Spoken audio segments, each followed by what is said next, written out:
Here's a quick video how to install a race on an axle.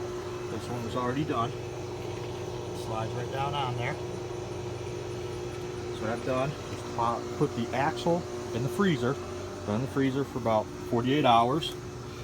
I'm going to take the race and put it in a vat of oil. This is just automatic transmission fluid that is already pretty hot.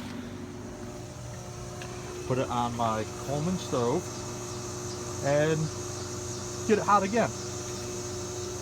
And then once it's hot, I'll show you how to put it on the axle and it falls right on. So I'm going to take the race and put it down in the oil the exact same way I'm going to drop it down onto the axle shaft. All I have to do is pull it up and drop it right down. Now we'll light up the Coleman stove. And highly recommend doing this outside where it's well ventilated. Get the Coleman stove cranked up. You'll see this is going to start putting off a lot of smoke. Another oil may not smoke as much, but this is what I had on hand. I had it for an old Mustang that I had, and was going to do a transmission fluid change and never did. Ended up selling it. So we'll come back when this is good and hot. I'll show you how it just drops right down onto the axle shaft. Okay, so now we got this thing pretty hot. We're going to turn that down. I'm going to pick the thing up, move it over here onto a table I got next to it. But mainly so when I pick that bearing out of it, it doesn't get oil all over my stove. I'm going to get into the freezer.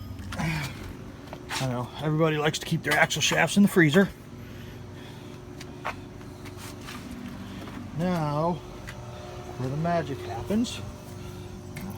Down here, we're going to grab this, come over here, make sure that's got a little detent in it. Put it up on the top there, and you just drop it. Drops right down on. Now, the other thing I like to do, but I'm not going to do it right now, is I've got WD-40. So I have a little spray, use it for drilling out stuff.